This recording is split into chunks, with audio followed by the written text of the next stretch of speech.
রাশিয়ার president Vladimir Putin বলেছেন, Ukraine সংঘাতে বৈশ্বিক যুদ্ধের বৈশিষ্ট্য রয়েছে এবং পশ্চিমা দেশগুলোতে মস্কোর হামলার সম্ভাবনা উড়িয়ে দেননি তিনি।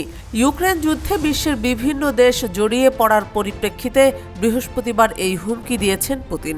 এদিকে ইউক্রেনের সাবেক সেনাপ্রধান ভ্যালেরি ঝালুঝনি দাবি করেছেন, বিশ্বে তৃতীয় বিশ্বযুদ্ধ ইতিমধ্যে শুরু হয়ে গেছে। তার মতে, ইউক্রেন যুদ্ধে রাশিয়ান মিত্রদের সরাসরি যোগ দেওয়ার বিষয়টি তাই নির্দেশ করছে। ইউক্রেনিস্কা প্রাভাদার UP100 পুরস্কার অনুষ্ঠানে এমন মন্তব্য করেন ইউক্রেনের সাবেক এই সেনা কমান্ডার। তিনি বলেন, 2024 সালে আমরা বিশ্বাস করতে পারি তৃতীয় বিশ্বযুদ্ধ শুরু হয়ে গেছে। উত্তর কোরিয়ার সেনারা ইউক্রেনের সামনে দাঁড়িয়ে আছে। সত্যি বলতে, ইতিমধ্যে ইউক্রেনে প্রবেশ করেছে। ইরানের শহীদিরা প্রকাশ্যে বেসামরিকদের হত্যা করছে কোনো লজ্জা ছাড়া। উত্তর কোরিয়ার সেনা আর চীনের যুদ্ধাস্ত্র এখন প্রকাশ্যে এই যুদ্ধে ব্যবহৃত হচ্ছে।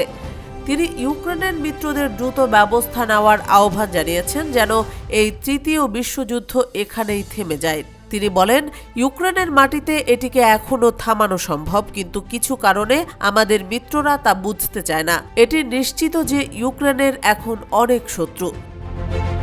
3 মাস আগে আকস্মিক অভিযান চালিয়ে রাশিয়ার কুরস্ক অঞ্চলের বড় একটি অংশ দখল করে নেয় ইউক্রেনীয় সেনারা। তাদের সেখান থেকে হঠাতে রাশিয়া উত্তর কোরিয়ার সেনাদের নিয়ে এসেছে।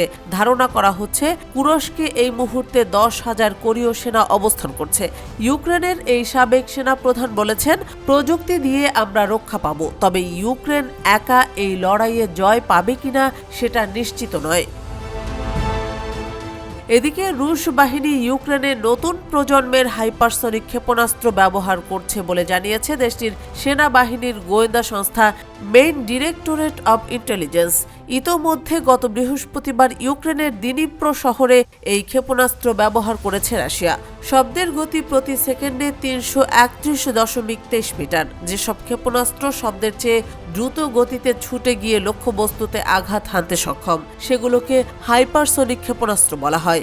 এক বিবৃতিতে ইউক্রেনের সেনা গোয়েন্দা সংস্থা জানিয়েছে, বৃহস্পতিবার নতুন যে ক্ষেপণাস্ত্রটি দিনিপ্রোতে ছুঁড়েছে রাশিয়া, সেটির গতি প্রতি ঘন্টায় 13,600 কিলোমিটারেরও বেশি। আরও বলা হয়েছে, উৎক্ষেপণের পর 15 মিনিটের মধ্যে এটি লক্ষ্যবস্তুতে আঘাত হানতে সক্ষম।